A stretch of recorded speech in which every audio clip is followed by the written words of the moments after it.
Rahul മാക്കൂട്ടത്തിൻ്റെ case ഏതായാലും ഫ്ലോപ്പായി കോടതികളിൽ നിന്നും അത് തേഞ്ഞു മാഞ്ഞി പോകുമെന്ന് 100% ഉറപ്പായി. കാരണം കഴിഞ്ഞ ദിവസത്തെ സുപ്രീം കോടതിയുടെ സുപ്രധാനമായ വിധി വന്നതോടുകൂടി ആ കേസിന് യാതൊരുവിധ കണ്ടൻറ്റും ഇല്ല. കടുക് മണിയോളം പോലും രാഹുൽ മാക്കൂട്ടം തെറ്റുകാരനാണ് എന്ന് കണ്ടെത്താൻ ഒരിക്കലും സാധിക്കില്ല എന്ന് വളരെ വ്യക്തമായതോടുകൂടി രാഹുൽ മാക്കൂട്ടത്തിനെ ഒതുക്കി ഇല്ലാതാക്കാനായിട്ട് പുറത്തേക്ക് ഇറങ്ങി വന്നിരിക്കുന്ന കോക്കസിൻ്റെ മുന്നണി പോരാളികളായിട്ടുള്ള കുറച്ച് സ്ത്രീകൾക്ക് ആകെ ഹാലിളകി ഇപ്പം അങ്ങോട്ടും ഇങ്ങോട്ടും കിടന്ന് ഓടി അലയുകയാണ്. ചിലതുങ്ങളൊക്കെ ഓടി മാളങ്ങളിലൊളിച്ചു, മറ്റ് ചിലർ എന്തൊക്കെയോ കുറേ വിളിച്ച് പുലമ്പിക്കൊണ്ട് നടക്കുന്നു. അതിൽ ഒരു സ്ത്രീ, അതായത് MI ഷഹനാസ് എന്ന് പറയുന്ന സ്ത്രീ കഴിഞ്ഞ ദിവസം വീണ്ടും ഒരു പത്രസമ്മേളനം നടത്തുകയും അവരെന്തൊക്കെയോ പുലഭ്യങ്ങൾ വിളിച്ചു പോവുകയും കോഴിയെന്നോ ഏതൊക്കെയോ പറയുകയൊക്കെ ചെയ്തു. സത്യത്തിൽ നമുക്കറിയാം രാഹുൽ മാക്കൂട്ടം ആ സ്ത്രീയെ പറ്റി ഒരു രീതിയിലും ഒരു കമാന്ന് മോശമായിട്ട് ഒരു വാക്ക് പോലും പറഞ്ഞതായിട്ട് പൊതുമണ്ഡലത്തിൽ ഇവിടെ ആരുടെയും ചെവിയിലില്ല. ഇനിയിപ്പോൾ അവർക്ക് പേഴ്സണലായിട്ടുണ്ടെങ്കിൽ അവരത് തെളിയിക്കേണ്ടതാണ്, അല്ലെങ്കിൽ അവർ അത്തരം കാര്യങ്ങൾ പുറത്തേക്ക് വിടേണ്ടതാണ്. സോഷ്യൽ മീഡിയ വഴിയാണെങ്കിൽ അവർക്ക് താല്പര്യമെങ്കിൽ അങ്ങനെയെങ്കിലും അവരത് പുറത്തേക്ക് വിടേണ്ടതാണ്. പക്ഷെ അവരുടെ കയ്യിലില്ല. ഒരുപാട് ഞാൻ പറഞ്ഞു, ഒരുപാട് നിങ്ങൾ എന്നെ കൊണ്ട് പറയിപ്പിച്ചോന്ന്.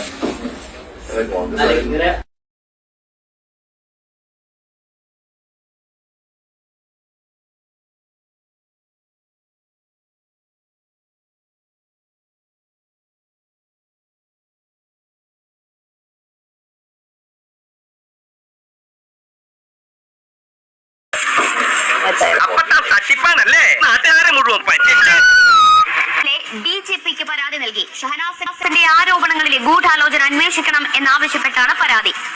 അങ്ങനെ കള്ളത്തരമെല്ലാം പുറത്തായി. കാശുമുടക്കി ചെയ്തതിന് ഒരു ഫലവും ഇല്ലാതായി പോയല്ലോ. ലാസ്റ്റ് ക്യാമറ ഓഫ് ചെയ്യാൻ മറന്നുപോയി. സത്യങ്ങൾ അറിയാതെ പറഞ്ഞുപോയി. Video super hit. അപ്പോൾ അവരിങ്ങനെ വെറുതെ ഇങ്ങനെ വിളിച്ചു പോയിക്കൊണ്ട് നടക്കുകയാണ്. അതോടൊപ്പം തന്നെ അവർ മറ്റൊരു രീതിയിലൂടെ അവർ ആക്രോശിക്കുന്നുണ്ട്. അതായത് ഞാൻ അവൻ്റെ അടുത്ത് ചെന്ന് അവനോട് ചോദിക്കുക, അവൻ്റെ അമ്മയുടെ അടുത്തല്ല. രാഹുൽ മാങ്കൂട്ടത്തിനെതിരെ സംസാരിച്ച കോൺഗ്രസ് വനിതാ നേതാവ് ഷഹനാസിനെതിരെ കുരുക്കുമുറുകുകയാണ്. അവമാനിച്ചുവെന്ന് കാണിച്ച് രാഹുൽ മാങ്കൂട്ടത്തിൽ DGPക്ക് നൽകിയ പരാതിയിൽ അന്വേഷണം പ്രഖ്യാപിച്ചു കഴിഞ്ഞു. രാഹുൽ മാങ്കൂട്ടത്തിൽ MLA 24 ന്യൂസ് ചാനലിൽ വന്ന് തനിക്കെതിരെ ഒരുക്കിയ കള്ളക്കഥ പൊളിച്ചടുക്കിയിരുന്നു. ഇതിനു പിന്നാലെയാണ് കോഴിക്കോട് മാധ്യമ സമ്മേളനം വിളിച്ചുകൂട്ടി ഷഹനാസ് രാഹുലിനെതിരെ ശക്തമായ വിമർശനങ്ങൾ ഉന്നയിച്ചത്.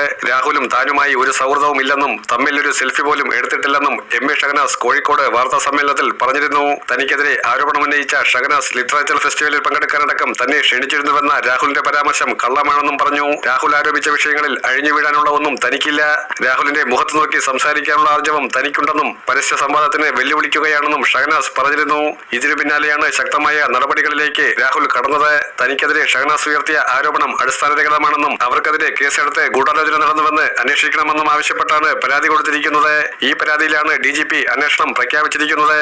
രാഹുൽ മാക്കൂട്ടത്തിന്റെ അമ്മ എന്നൊക്കെ പറഞ്ഞു കഴിഞ്ഞാൽ രാഹുൽ മാക്കൂട്ടത്തിൻ്റെ ഫാദർ ചെറുപ്പത്തിൽ മരണപ്പെട്ടു പോയതിനു ശേഷം രാഹുൽ മാക്കൂട്ടത്തിൻ്റെ സഹോദരീനെയൊക്കെ വളരെ കാര്യമായിട്ട് തന്നെ വളർത്തിക്കൊണ്ട് വന്ന് ഒരു അമ്മയുടെ കടമ, ഉത്തരവാദിത്വം, പരിഗണന, പരിലാളനം, എന്തെല്ലാം ഉണ്ടോ ഒരമ്മ എന്ന നിലയിൽ എന്തെല്ലാം കാര്യങ്ങൾ ഈ സമൂഹത്തിൽ നിന്നോട് ചെയ്യാൻ സാധിക്കും, അത്തരം കാര്യങ്ങളെല്ലാം ഒരു 99% അവരുടെ കഴിവിൻ്റെ മാക്സിമത്തിൽ നിന്നുകൊണ്ട് ചെയ്ത ഒരു സ്ത്രീയായിട്ടാണ് ഇവിടെ പൊതുസമൂഹം ഇപ്പോൾ കാണുന്നത്. അതിൻ്റെ ഏറ്റവും വ്യക്തമായ തെളിവ് കൂടിയാണ് രാഹുൽ മാക്കൂട്ടത്തെ പോലുള്ള ഒരു ചെറുപ്പക്കാരൻ ഈ കേരളം മൊത്തം നടന്നു നിൽക്കുന്ന ഒരു നല്ല ക്വാളിറ്റി ഉള്ളൊരു നേതാവായിട്ട് ഉയർന്നു വന്നത്. നിങ്ങൾ ജേർണലിസ്റ്റ് ആണെന്ന് നേരത്തെ പറയുന്നത് കേട്ടോ. അപ്പോൾ നിങ്ങളൊരു എഞ്ചിനീയറും കൂടിയാണോ? അല്ല, നമ്മൾ നാട്ടിൽ വീടൊക്കെ വെക്കുന്ന ആളാണല്ലോ. ഞാനൊരു ജനപ്രതിയായിട്ട് വീട് വെച്ചോണ്ടിരിക്കുന്ന ആളാണ്. ഒരു കുട്ടനാട്ടിൽ വെക്കുന്ന രീതിയിലായിരിക്കത്തില്ലല്ലോ. ഇപ്പം മഴ പെയ്യുന്നുണ്ടോ?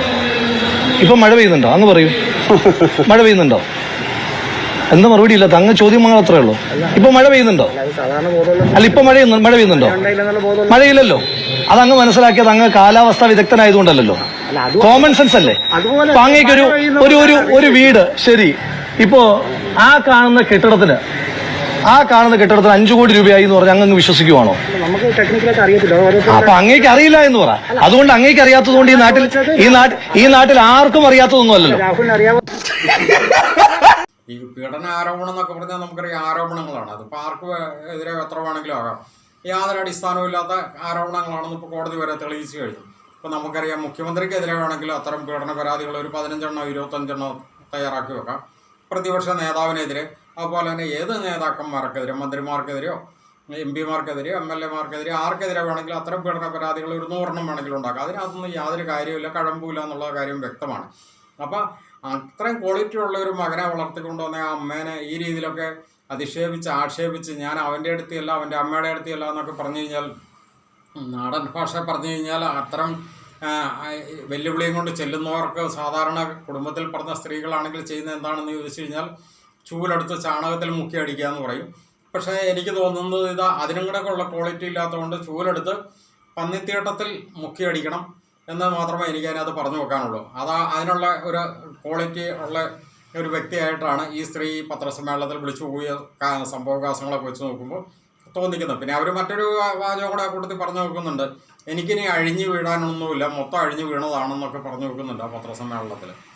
ശരിയായിരിക്കാം, അപ്പോൾ അവരുടെ കാര്യങ്ങൾ അവർക്കേ അറിയുള്ളൂ. അവർ മൊത്തം അഴിഞ്ഞ് കളഞ്ഞ സാധനം അഴിഞ്ഞ് കളഞ്ഞതാണോ, അഴിഞ്ഞു പോയതാണോ, ഇനി മനഃപൂർവ്വം അഴിച്ചതാണോ എന്നൊക്കെ അവർക്ക് മാത്രമേ അറിയാവുള്ളൂ. മറ്റൊരു കാര്യം അവർ പത്രസമ്മേളനത്തിൽ പറഞ്ഞത് ഒരു കോൺഗ്രസിൻ്റെ ഒരു നേതാവാണെന്നൊക്കെയാണ് പറയുന്നത്. അതായത് കൊങ്ങികൾ എന്നുള്ള രീതിയിൽ അവർ ആക്ഷേപിച്ച് പറയുകയുണ്ടായി. ശരിക്കും പറഞ്ഞു കഴിഞ്ഞാൽ കൊങ്ങികളെന്നും കമ്മികളെന്നും പൊതുസമൂഹം ഇരട്ടപ്പേരിട്ട് വിളിക്കുന്ന കമ്മ്യൂണിസ്റ്റുകാരെയാണ് കമ്മികളെന്നും കോൺഗ്രസ്സുകാരെയാണ് കൊങ്ങികളെന്നും പറയുന്നത്. അത് സാധാരണഗതിയിൽ അങ്ങോട്ടും ഇങ്ങോട്ടും പരസ്പരം പറയുന്ന ഒരു ഡയലോഗാണ്. കമ്മ്യൂണിസ്റ്റുകാരെ മോശമാക്കി കോൺഗ്രസ്സുകാരോ അല്ലെ കമ്മ്യൂണിസ്റ്റ് വിരുദ്ധരോ പറയുന്ന ഒരു വാചകമാണ് കമ്മികളെന്ന്.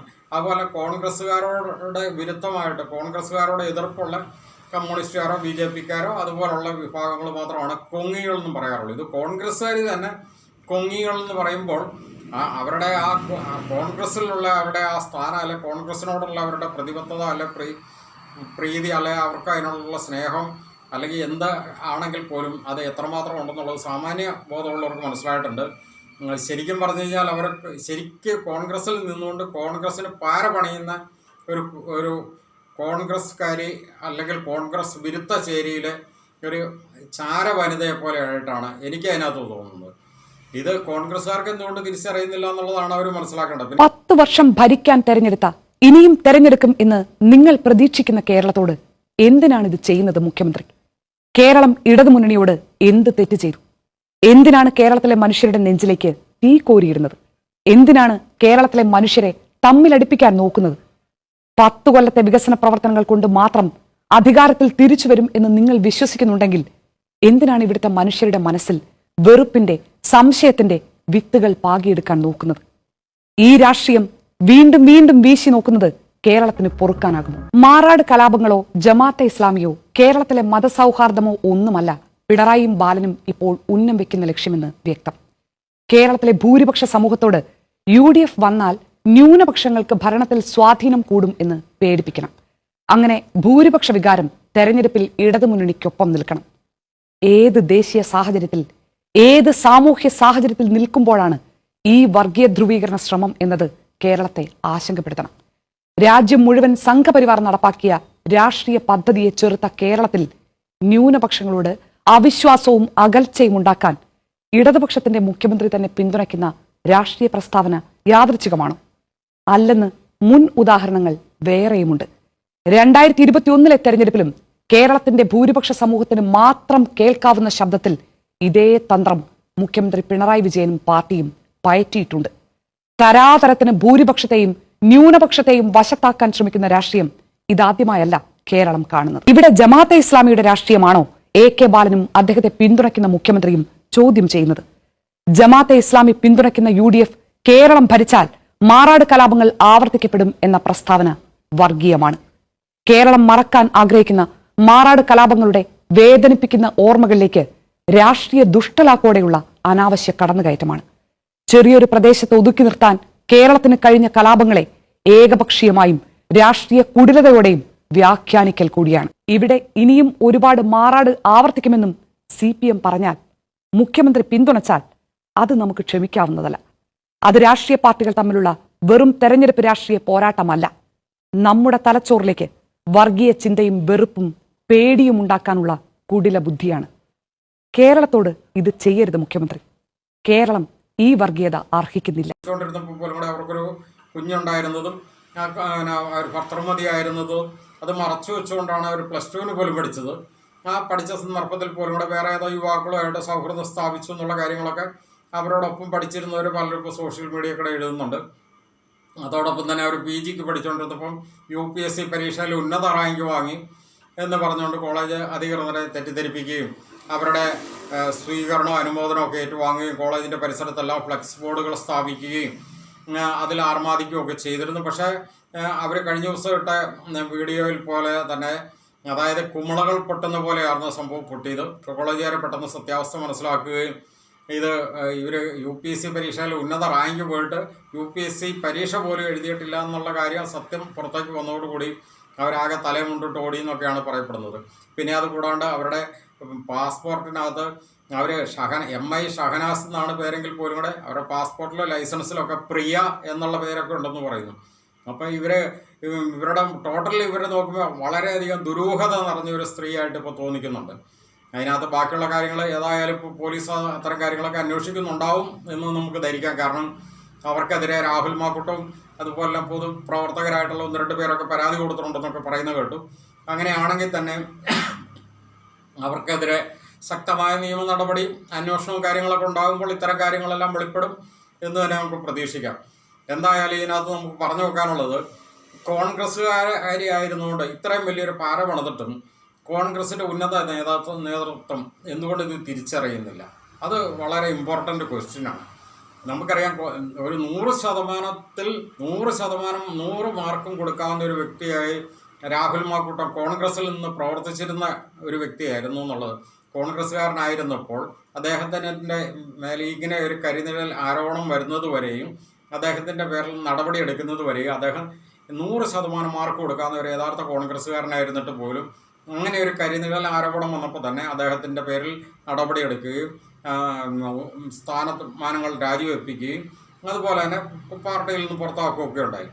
പക്ഷേ ഈ സ്ത്രീ ഇത്രയും വലിയ ഗുരുതരമായ ആരോപണങ്ങൾ, ഇത്രയും ഗുരുതര പ്രശ്നങ്ങൾ കോൺഗ്രസ്സിന് ഇത്രയും വലിയ ആഘാതം വരുത്തി വെച്ചിട്ട് ഇവർക്കെതിരെ ഒരു നടപടിയെടുക്കാൻ ഈ നേതൃത്വത്തിന് കഴിയുന്നില്ല എന്നുണ്ടെങ്കിൽ അതിനകത്തെല്ലാം ഈ കോൺഗ്രസ്സിലെ തന്നെ രാഹുലിനെ ഒതുക്കണം എന്ന് ചിന്തിക്കുന്ന അപൂർവം ചില നേതാക്കളുണ്ടെന്ന് പൊതുവെ പറഞ്ഞു കേട്ടിരുന്നു. ആ നേതാക്കൾ തന്നെയാണോ ഈ സ്ത്രീയുടെയും പിന്നിൽ നിന്ന് പ്രവർത്തിക്കുന്നതെന്ന് സാധാരണക്കാരായിട്ടുള്ള കോൺഗ്രസ്സുകാർ ചിന്തിച്ചു കഴിഞ്ഞ് കഴിഞ്ഞാൽ അവരെ കുറ്റം പറയാൻ പറ്റുമോ? അങ്ങനെയെങ്കിൽ അത് വളരെ ഗുരുതരമായിട്ടുള്ള ഒരു സംഭവവികാസമാണ്. അത് അങ്ങനെ വന്നു കഴിഞ്ഞാൽ അത് കോൺഗ്രസ് പാർട്ടി അതിന് ഈ പൊതുസമൂഹത്തിൽ അതിന് മറുപടി പറയേണ്ടതായിട്ട് വരും. എന്തായാലും അത് വളരെ ഗൗരവമായിട്ട് പൊതുസമൂഹം കാണുന്നുണ്ട്. അത്തരം സംശയങ്ങൾ പൊതുസമൂഹത്തിൽ ഉയർന്നു വന്നുകൊണ്ടിരിക്കുന്നു.